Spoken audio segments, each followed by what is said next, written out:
안녕하세요. 반갑습니다. 주일 예배에 오신 모든 성도님들을 그리스도의 사랑 안에서 진심으로 환영합니다. 오늘 예배를 드리는 우리 모두 위에 하나님의 한결같은 은혜와 평강이 하늘로부터 풍성히 부어주시기를 간절히 바라고 기도합니다. 이 시간 우리의 예배 가운데 임재하시며 귀한 은혜와 사랑의 선물을 주시는 하나님의 축복을 서로를 향하여 사랑으로 선포하며 축복하겠습니다. 여호와께서 당신들에게 복을 주시고 당신들을 지켜주시며 여호와께서 당신들을 밝은 얼굴로 대하시고 당신들에게 은혜를 베푸시며 여호와께서 당신들을 고이 보시어서 당신들에게 평화를 주시기를 빕니다. 아멘. 자, 이제 우리 다 함께 합심으로 기도하겠습니다. 첫째, 우리의 예배가 하나님께 영광을 돌리는 예배, 하나님의 은혜와 진리가 풍성하게 부어지는 성령 충만한 예배가 되게 하여 주옵소서라고 기도하시고요. 두 번째, 우리 기도할 때 우리의 예배가 진실한 예배, 참된 예배가 되기를 원합니다 라고 기도할 때 특별히 한 주간 동안에 우리의 죄와 허물을 참여하는 기도를 드립시다. 예수님의 보혈로 씻어주소서, 성령으로 새롭게 하소서라고 기도하기를 바랍니다. 그리고 교회를 위하여 이제 기도하시고 형제자매들을 위하여 기도해 주시고요. 특별히 우리 선교사님들을 위하여, 목장의 선교사님들을 위하여 우리 함께 합심으로 간절하게 기도하도록 하겠습니다. 주의 날개 아래 거하는 것, 주의 임재 안에 거하는 것, 나의 가장 큰 소망, 나의 가장 큰 은혜, 주와 함께 동행하느니, 주의 날개 아래 거하는 것, 주의 임재 안에 거하는 것, 나의 가장 큰 소망, 나의 가장 큰 은혜, 주와 함께 동행하느니, 나의 가장 큰 소망, 나의 가장 큰 은혜, 주와 함께 동행하느니.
모든 눈물 받아주소서.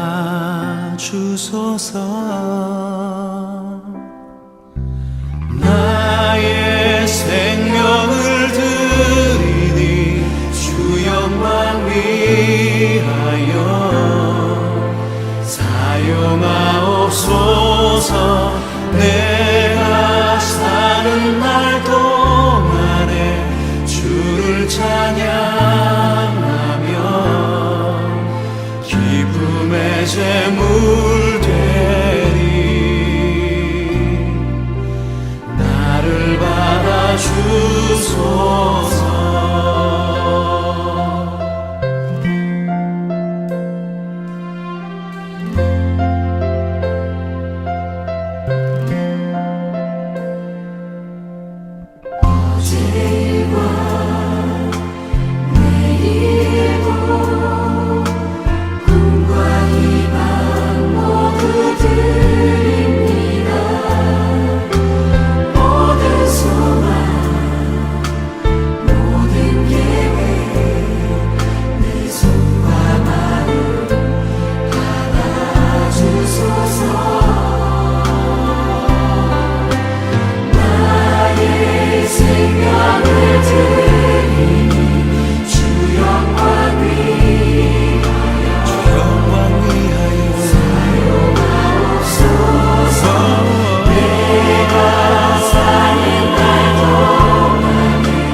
이제 오늘 우리에게 주시는 하나님의 말씀을 같이 읽어보도록 하겠습니다.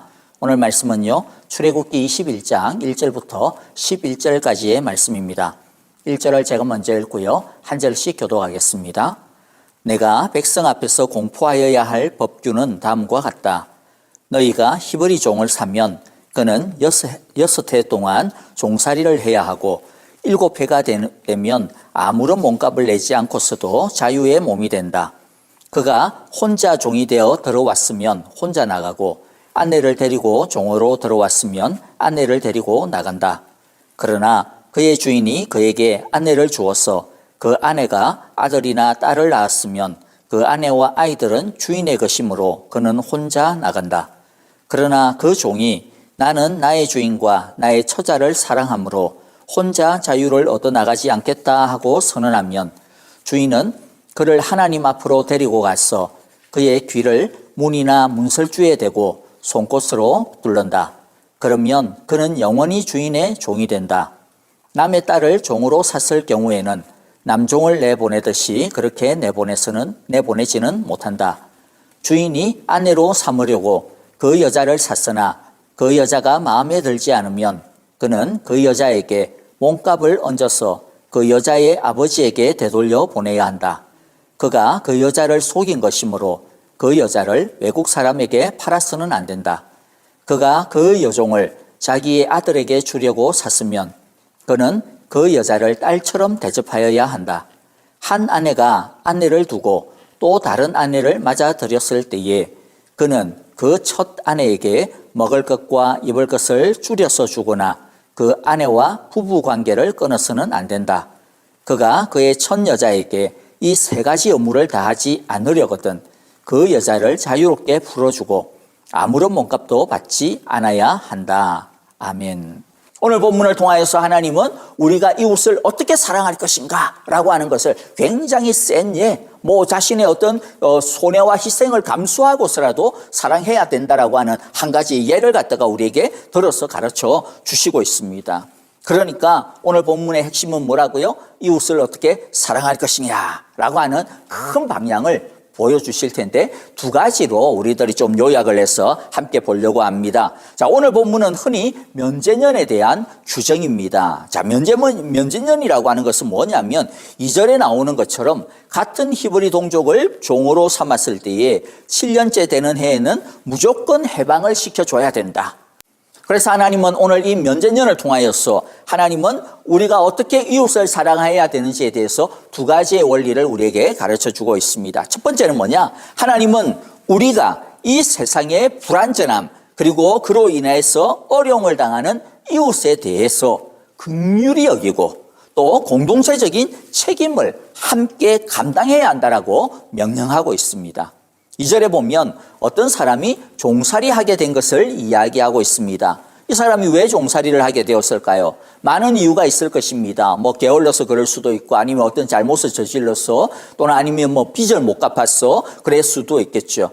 그런데 사람이 가난하게 되는 것이 꼭 이처럼 어떤 한 개인의 책임에 국한되어지느냐 그렇지 않습니다. 오히려 많은 부분은 개인의 책임하고는 동떨어져 있는 개인의 책임을 넘어서는 부분들이 많죠. 예를 들어서 여러분들 지난 한 해 동안 우리들이 팬데믹으로 인해 가지고 많은 비즈니스들이 문을 닫았고 우리 교인들 가운데서도 많은 성도님들이 참으로 어려운 1년을 갖다가 겪은 줄을 압니다. 여러분 그런데 그렇게 큰 어려움을 겪게 되어진 것 그것이 우리 어떤 사람이 게을러서 그렇게 되었습니까? 아니면 뭔가 잘못 판단을 해가지고 그런 잘못을 저질러서 그렇게 어려움을 당했습니까? 아니죠. 한 개인의 문제와는 전혀 상관없는 너무나도 큰 외부적인 요인에 의해서 어쩔 수 없이 그렇게 되어진 것입니다. 어려움을 당하게 된 것이죠. 마찬가지입니다. 옛날에도 보면 예를 들어 오랜 가뭄이라든지 자연재해로 인해 가지고 많은 사람들이 결국에는 가난에 빠지게 됩니다. 또 어떤 경우에는 전쟁의 피해 때문에 또는 아니면 어떤 불의한 왕이라든지 그러한 제도로 인해 가지고 감당할 수 없는 세금을 막 때리기 시작을 하면 나중에는 어떻게 돼요? 감당하지 못하고 결국에는 있는 거 다 그냥 넘어가 버리고 마는 것이죠. 이런저런 이유로 말미암아 종살이를 하게 됩니다. 사실 이러한 상황은요, 가진 이러한 어떤 참으로 상황들이 되어지면 가진 것이 많은 사람들에게는 논하는 시대가 됩니다. 왜냐하면 가진 것 많은 사람은 좀 어려움을 겪고도 그러나 버틸 수가 있고 또 아니면 오히려 그것 때문에 더 많은 기회가 생기거든요. 이것처럼 뭡니까? 어려운 사람들이 이렇게 돈 빌려주는데 못 갚으면 어떻게 돼요? 결국에는 차압 들어가고 결국에는 이것처럼 종살이를 하게 되고 종을 소유했다라고 하는 것은요, 그만큼 값싼 노동력을 가지고 있다라고 하는 뜻이고 많은 노동력을 가질수록 고대 사회에서는 부를 축적할 수 있는 기회가 생기는 겁니다. 하지만 하나님은요, 이러한 기회를 틈타가지고 자신의 부를 축적하는 기회로 삼지 못하게 하십니다. 하나님은 도리어 6년 동안 자신의 종으로 지내게 하면서 그들을 보호합니다. 가난한 자들을 보호하게 하시는 겁니다. 이스라엘 사람들이 종이 되었다라고 하는 것은 우리가 생각하는 흔히 노예가 되고 그런 것이 아닙니다. 도리어요, 종이 되면 어떻게 해야 되느냐면 먹여줘야 돼요. 재워줘야 돼요. 그리고 노동력 그냥 공짜로 아니에요. 그 종에 대해 적절한 임금도 지불해야 됩니다. 오늘날로 이야기하면 최저임금이라도 줘야 되는 거예요. 지불해야 돼요. 그리고 나중에 이제 7년이 되어서 종으로 풀려가면 그냥 몸만 쫓아 보내지 않습니다. 먹을 것, 생활할 것, 뭔가 좀 이렇게 독립할 수 있는 기반을 만들어가지고 보내줘야 돼요. 그게 하나님의 법칙이에요. 그러니까 종이 된다라고 하는 것은 어떻게 보면요, 그 사람에게 피난처를 제공해 주는 것이나 마찬가지입니다. 케어해 주는 것이, 케어해야 하는 것이죠. 이게 하나님의 의도였습니다. 그러니까 다른 세상 사람들에게 있어서의 종의 제도는 어떤 거예요? 더 많은 사람들이 그 기회를 틈타가지고 더 부를 축적할 수 있는 그런 기회이지만은 하나님의 종의 제도는 도리어 약한 사람을 긍휼히 여기게 하는 제도였습니다.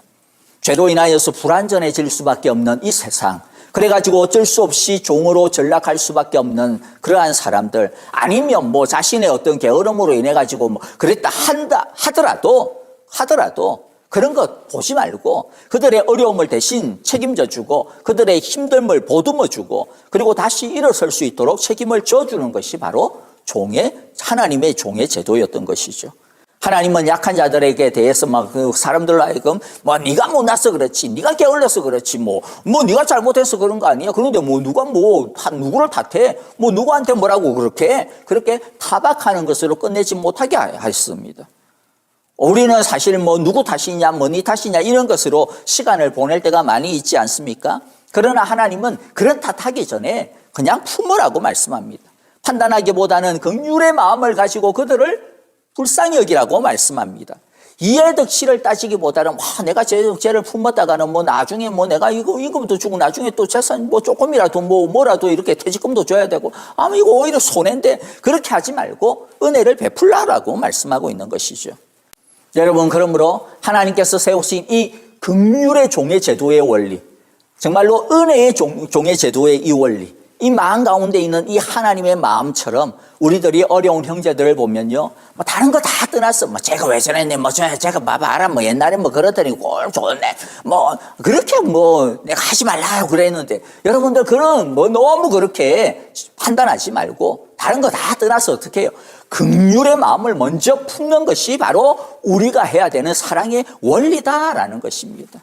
일어설 수 있도록 은혜로 도와주는 것이 바로 우리가 해야 되는, 하나님께서 하라고 하시는 바로 그러한 사랑의 원리임을 우리 모두가 기억하고 우리도 다른 사람을 은혜로 도울 수 있는 우리가 될 수 있기를 바랍니다. 두 번째 원리는 뭐냐면, 사랑이라고 하는 것은 끝까지 책임지고 또 스스로 그 사람의 종이 되고자 하는 자리에 내려가는 것이라고 말씀이 오늘 이야기해 주고 있습니다. 자, 7년 뒤 이제 면제년이 되어지면 종을 해방시키는 이제 원리에 대해서 가르쳐 주시는데요. 3절부터 보면 원리는 간단합니다. 뭐냐면 처음 종이 되었던 상태로 그대로 다시 나가는 거예요. 그대로 다시 원상복구시키는 것이 회복의 원리라고 3절이 가르쳐 주고 있죠. 자, 그래서 혼자 종이 되었다면 나중에 혼자서 자유하게 되면 됩니다. 만일 부부가 같이 처음부터 종이 되었다면 어떻게 돼요? 나갈 때도 부부가 같이, 가족이 같이 종이 되었다면 가족이 똑같이. 자, 그런데 문제는 뭐예요? 처음에는 혼자서 주인의 종이 되었는데 그 사이에 이 주인의 은혜를 힘입어가지고 또 가정을 꾸렸어요. 그래서 4절에 보면 그런 이야기가 나오죠. 가정을 꾸렸어요. 이제 이때는 조금 어떻게 보면 복잡할 수 있는데 사실은 똑같은 원리가 적용이 됩니다. 이때도 마찬가지예요. 혼자 넣어왔으니까 혼자 나가야 되는 거예요. 가정을 꾸려놓는데 어떻게 해요? 아내는, 자식은, 가족은 같이 자유할 수가 없습니다. 왜냐하면 원래 자기의 것이 아니었으니까. 원래 그 아내는 주인의 소속이었으니까. 자, 그렇기 때문에 주인의 것이라고 이야기합니다. 그런데 만일 가족도 나는 같이 자유하고 싶다, 내 처도, 내 아이들도 다 함께 자유하고 싶다, 그러면 어떻게 해야 될까요? 아니, 그러면 아내나 자녀들의 몸값에 해당되어지는 몸값을 또 뭐 빚이 있어가지고 그 빚을 지고 있으면 그 빚을 주인에게 다 갚으면 돼요. 그리고 다 탕감을 하면 돼요. 그러면 데리고 나갈 수가 있습니다. 그렇지 않으면 데리고 나갈 수가 없습니다. 그런데도 불구하고 만일 나는 가족을 포기할 수 없어, 그렇게 되어지는 경우에는 가족을 데리고 이제 나갈 수는 없고 대신에 가족과 함께 살 수는 있어요. 한 가지 방법이 있는 것이죠. 5절부터 6절에 보니까 뭡니까? 바로 그것은 가족을 위해서 자신의 자유와 해방될 수 있는 권리를 포기하고 스스로 종이 되는 것입니다. 주인에게 자신의 자유를 포기한다라고 말하고, 그리고 주인은 하나님 앞에 그 종을 데리고 가가지고 귀를 뚫어서 그것을 확실하게 증명하는 것입니다. 빚 때문에 이제 종이 되는 것이 아니라 무엇 때문에요? 사랑 때문에 자신의 자유를 포기하고 자발적으로 종이 되는 것입니다. 그 사람은 어떻게 보면 형식적으로는 주인의 종이다라고 이야기할 수 있지만은 그러나 실질적으로는 누구의 종이 된 겁니까? 바로 사랑하는 아내를 위하여, 사랑하는 자식을 위하여 자발적으로 종이 된 사랑의 종이다. 그렇게 불리울 수 있을 겁니다. 그러므로 종으로 살면서 결혼을 할 때는요, 정말로 신중하게 해야 되는 거예요. 그냥 종으로 사니까 외로웠어. 종으로 사니까 심심했어. 종으로 사니까 너무 어떻게 해서. 아니면 한눈에 반해가지고 또는 아니면 사랑하는 것 같았어. 그렇게 결혼을 해서는 안 되는 거예요. 왜냐하면 책임을 져야 되기 때문에, 이제는. 그 사랑에 대한 책임을 져야 되기 때문에. 그래서 결혼할 때 내가 이 사람을 위해서 내가 나중에 몇 년 뒤에 내가 이제 자유할 수가 있는데 그때 나의 자유를 포기할 수가 있는가? 그 결심이 서야 사실은 결혼을 할 수가 있는 것이죠. 그러므로 너가 다른 사람을 위해서, 다른 너가 사랑하는 그 사람을 위해서, 그 사랑을 위해서, 섬김을 위해서 너의 자유와 너의 권리를 포기하고 희생해라. 이것이 바로 뭐냐면 바로 사랑의 정신이라는 것이죠. 우리가 생각할 때는 좀 그럴 수도 있어요. 하나님 좀 이상하다. 이왕 자유하게 해주는 거 면제년인데, 아니, 좀 더 마음을 써가지고 다른 가족도 다 데리고 나갈 수 있도록 해주지. 하나님은 이렇게 가족을 갖다가 찢어놓고 인권을 무시하시는 거 아니야? 라고 이렇게 생각할 수 있지만은요, 그것은 이 사랑이라고 하는 것이 무엇인지를 하나님께서 지금 가르쳐 주시는 거예요. 사랑에는 뭐가 있어요? 그냥 남들이 등 떠밀어주는 떠먹여주는 거, 그게 아니라는 거예요. 사랑에는 자기 책임이 따라야 돼요. 사랑에는 그것을 위한 자기 희생이 따라야 된다라고 하는 것을, 자기 헌신이 따라야 된다라고 하는 것을 반드시 보여주는 겁니다. 사랑은 쉽게 얻어지는 것이 아님을 보여주시는 겁니다. 사랑이라고 하는 것은 자신의 자유를 희생하는 그 터 위에서, 자신의 권리를 상대방을 위해서 포기하는 그 포기 위에서 비로소 이루어진다라고 하는 것을 우리에게 확실하게 보여주는 거죠. 너희가 다른 사람을 사랑해? 그러면 너의 자유를 갖다가 포기해야 돼. 너의 권리를 갖다가 내려놓아야 돼. 그래야만 이웃을 비로소 사랑할 수가 있게 되는 거야 라고 하는 것이죠. 그러므로 이웃을 어떻게 사랑해야 합니까? 억지로 사랑하는 것이 아니죠. 스스로 사랑의 종이 되고자 귀에 구멍을 뚫듯이 우리 스스로도 사랑의 종로로 타기로 결심하고 책임을 지고 희생할 때 제대로 사랑할 수 있다라고 하는 말씀입니다. 그런데 여러분, 이것은 하나님이 우리를 사랑해 주신 사랑의 원래의 모습입니다. 그래서 하나님은 당신의 사랑을 우리로 하여금 따르라고 말씀하고 있는 겁니다. 빌립보서 2장 6절에서 8절에 나오는 그 말씀처럼 예수님이 우리를 사랑하신 그 모습이 바로 이 모습이에요. 스스로 사랑의 종이 되신 모습이죠. 예수님은 우리를 사랑한다라고 하는 것이 얼마나 큰 희생을 갖다가 치러야 되는지, 얼마나 큰 어떤 자신의 이 권리를 포기해야 되는 그러한 책임이 따르는 것인지 다 아셨습니다. 그럼에도 불구하고 어떤 희생이라도 우리를 위해서 감내해 주신 거예요. 하나님의 영광을 버리시고 작고 천한 사람이 되셔서 이 땅 가운데 오셨습니다. 자신의 무한한 자유와 무한한 영광을 버리시고 기꺼이 인간의 작은 몸뚱 아니에 자신의 무한한 신성을 갖다가 다 구겨 넣어 주셨어요. 그리고 예수님은 우리를 죄에서 자유하게 하기 위해서 자신의 몸에 무수한 구멍을 갖다가 뚫어 주셨어요. 우리는 귀에다가 구멍 한 개만 뚫으면 되는데 예수님은 하나가 아니라 내가 너희를 얼마나 사랑하는지 내가 보여줄게 이러면서 정말로 자신의 몸에 온갖 그냥 구멍을 갖다가 많이 뚫어줘요. 예수님은 자신의 머리와 귀에다가 가시멜 유관을 쓰고서 구멍을 뚫었습니다. 예수님은 자신의 손과 발에다가 커다란 못으로 사랑의 구멍을 내주셨습니다. 자신이 우리를 위해 기꺼이 사랑의 종이 되어 주셨다라고 하는 것을 자신의 몸에다가 새겨서 우리에게 보여주시고 우리로 하여금 만지게 해주신 것입니다. 그는 우리를 위해 일하시는 사랑의 종이 되기 위해서 기꺼이 자신의 손을 우리에게 내어주셨어. 손에 못자국을, 손에 구멍을 내주셨어요. 그는 우리와 동행하시며 우리가 부를 때 얼마든지 그냥 득달같이 한다름으로 달려오겠다라고 하는 그 사랑의 증표를 우리에게 보여주시기 위해서 당신의 발에 이 사랑의 구멍을 내주셨습니다. 그 상처는 영원히 우리를 버리거나 떠나지 아니하겠다라고 하는 약속입니다. 영원히 우리와 함께 하시겠다라고 하는 사랑의 맹세가 바로 그 상처인 것입니다. 이처럼 우리 그리스도인도 이 예수님을 본받아서 우리를 위해 기꺼이 자신을 내어주신 이 예수님을 본받아 우리도 사랑의 종로로 태야 되는 것입니다.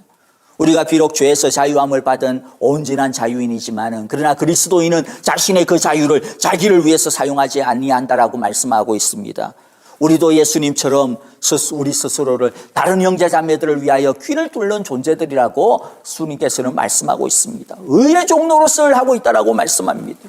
그리스도인은 예수님을 위해서 종이 되기로 결심한 사람들이라고 주님께서 말씀합니다.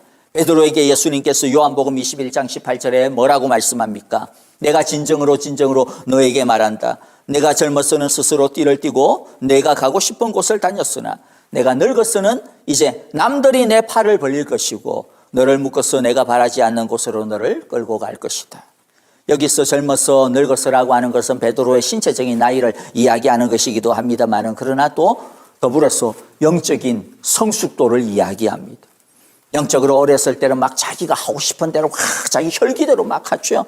그러나 영적으로 성숙하면 성숙할수록 영적으로 성숙한 사람은 어떤 사람입니까? 자기가 하고 싶은 대로 하는 것이 아니죠.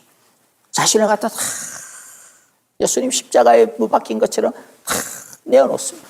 그래서 하나님이 이끄시는 대로 다른 사람들이 이끄는 대로 다른 사람들이 원하는 대로 자신의 시간, 자신의 어떤 모습을 내어주는 것이죠. 여러분 그러면 그렇다고 해서 이 사람이 진짜 불쌍합니까? 뭐 자기 마음대로도 못하고 뭐 그래가지고 그게 무슨 재미있는 삶일까? 그런데 여러분 성경은 뭐라고 말씀합니까? 오히려 진정한 자유인이라고 말씀하고 있습니다. 여러분 그리스도인은 하나님으로부터 받은 자신의 자유를 자기가 자기 주인 노릇하면서 자기 하고 싶은 대로 자기 원하는 대로 사는 것에다가 쓰지 아니하는 사람들이라고 예수님 말씀하십니다. 도리어 자기 자신을 하나님에게 맡겨서 하나님이 이끄시는 대로 스스로 하나님을 위하여 길을 뚫는 하나님을 위한 사랑의 종로로 타는데 사용하는 것이 바로 예수님의 제자라고 말씀합니다. 또 그리스도인은 자신의 자유를 다른 사람을 위하여 내어주는 스스로 사랑의 종이 되는 자들이라고 주님이 말씀하고 계십니다. 우리는 지금 나의 자유를, 우리의 자유를 누구를 위해, 무엇을 위해 지금 사용하고 있습니까? 지금 우리 귀를 한번 만져봅시다. 여러분 귀를 한번 만져봅시다. 우리의 귀에는 어떤 구멍이 뚫려 있습니까?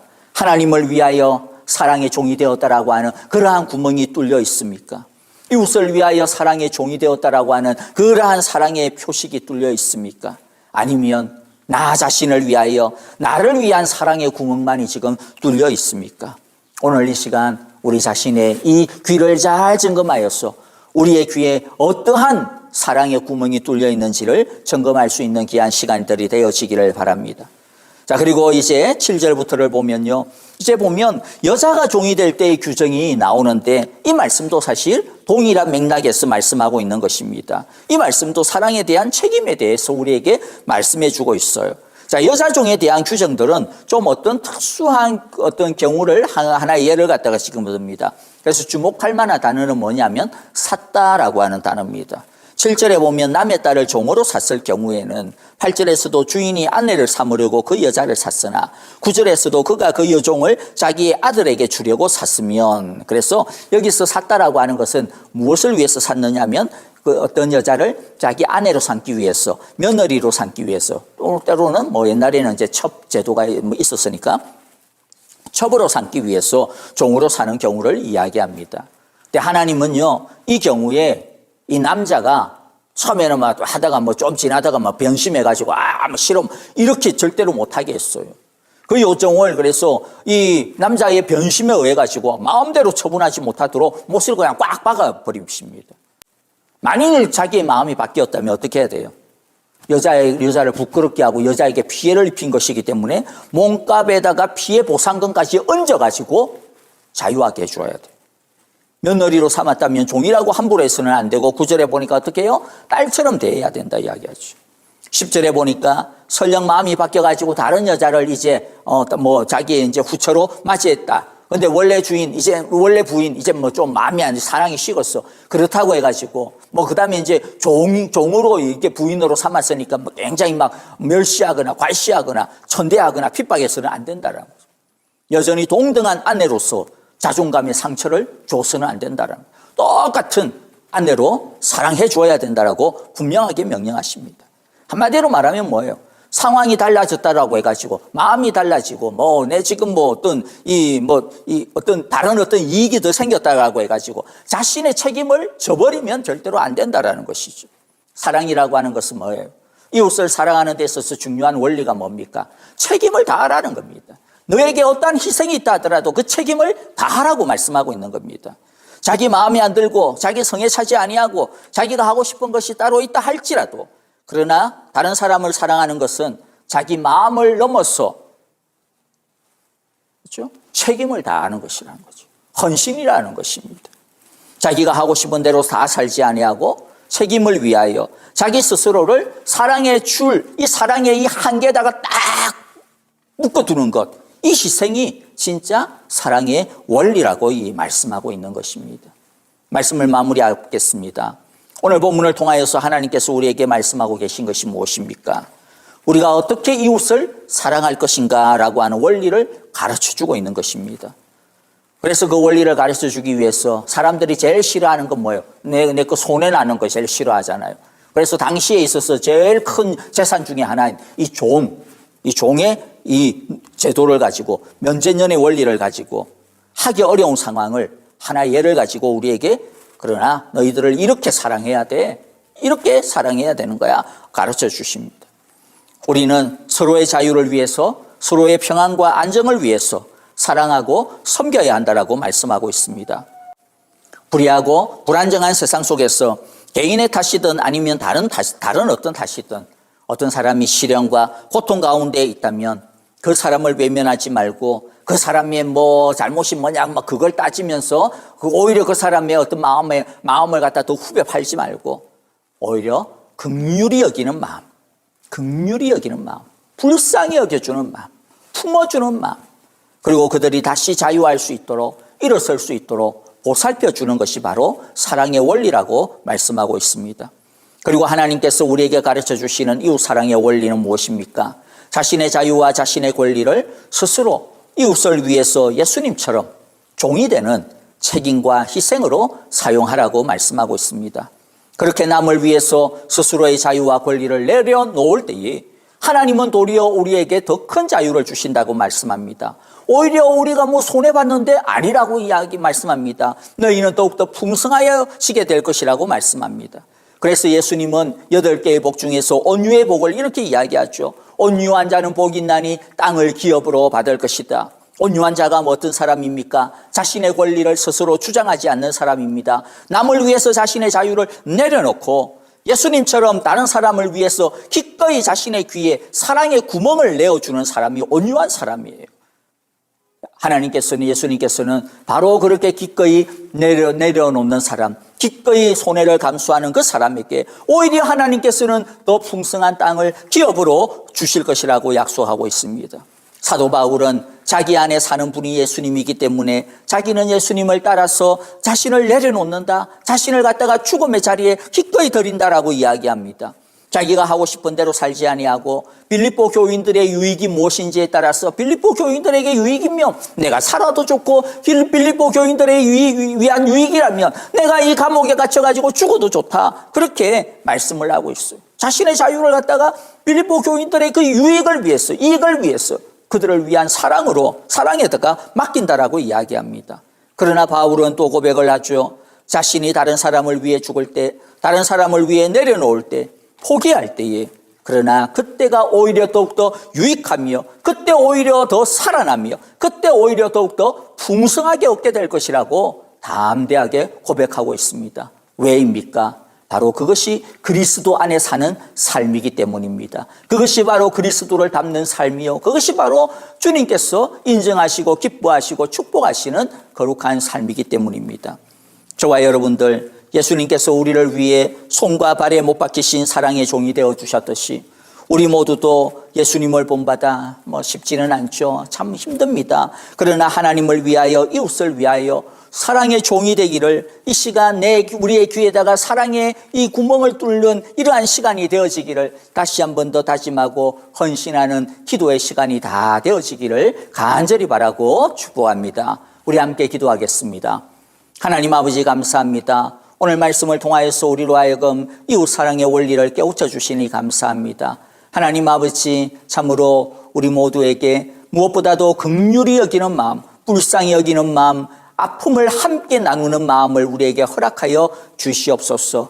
케어하는 마음, 돌보는 섬김의 사람들 되게 하여 주옵소서. 다른 사람을 위하여서 우리의 자유와 우리의 권리를 기꺼이 예수님처럼 참으로 귀에 구멍을 내므로써 사랑의 종이 되고자 우리 모두 헌신하고 결단하는 오늘의 시간 되어지게 하시고, 그렇게 결단하고 헌신하는 온유한 자들에게 하나님 아버지 이 세상의 땅의 축복으로, 하늘나라의 기업의 축복으로 우리에게 더 넘치게 하여 주시옵소서. 이제는 우리 주 예수 그리스도의 크신 은혜와 하나님 아버지의 귀하신 사랑하심과 성령님의 인도하시며 우리와 늘 함께 하시고 동행하시는 그 거룩하시고 참되신 능력이 이제 우리도 예수님을 본받아서 예수님처럼 우리의 자유와 또 우리의 권리를 사용하지 아니하고 자신을 위해 사용하지 아니하고 하나님을 위한 종으로, 이웃을 위한, 형제자매를 위한 종으로 주님 앞에 드리기로 오늘 이 시간 결심하며 주여 나를 받으소서라고 기도하며 헌신하는 이 자리에 모여 함께 예배하는 우리 사랑의 교회 온 성도들과 하나님께서 우리에게 주시는 귀하고 복되신 가정과 자녀들, 또 맡기시고 허락하시며 축복하시는 우리의 모든 생업과 일터, 모든 믿음의 그럼 우리의 모든 기도의 제목들 위에 이제로부터 영원토록 함께 계시기를 축원하옵나이다. 아멘.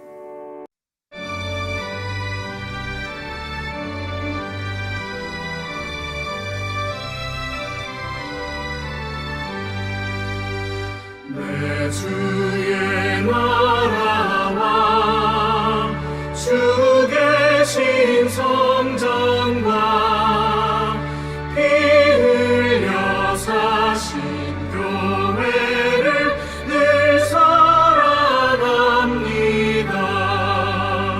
내 주의 교회는 천성과 같아서 눈동자같이 아기사 늘 보호하시네. 이 교회 위하여 눈물과 기도로 내 생명 다하기까지 늘 봉사합니다. 성도의 교제와 교회의 위로와 구주와 맺은 언약을 늘 기뻐합니다.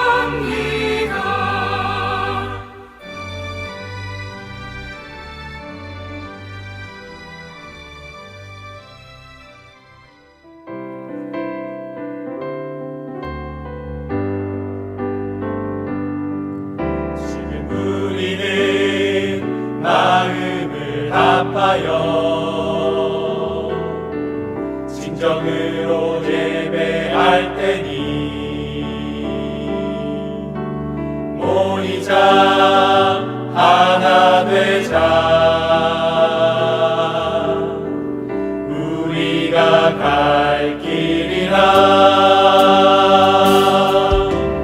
찬양과 온 마음과 정성을 다해 기도와 주님께서 기도하신 것처럼 말씀 속에 권능으로 임하시니 사랑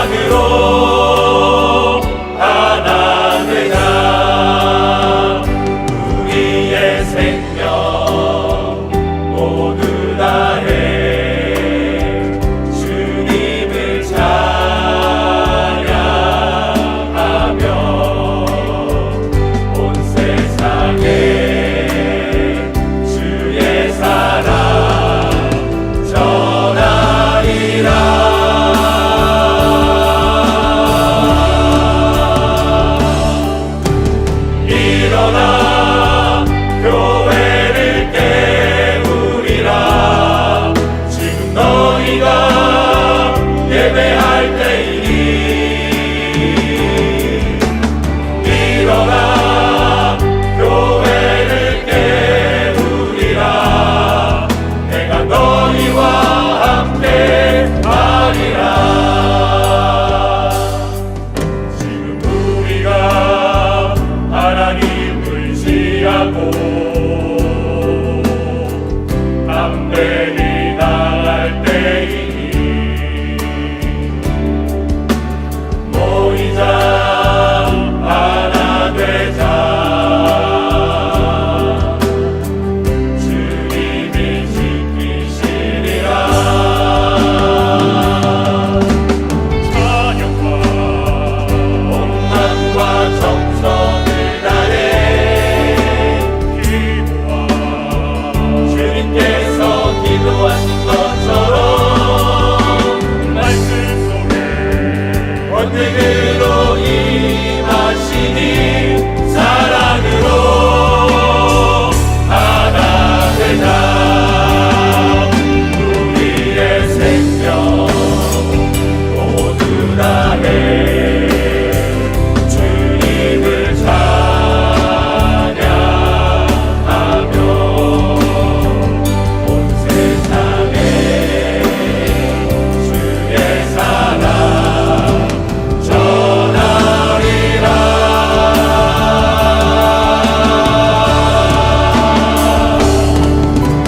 일어나 세상을 깨우리라. 지금 너희가 예배할 때이니 일어나 세상을 깨우리라. 내가 너희와 함께 하리라. 일어나 교회를 깨우리라. 지금 너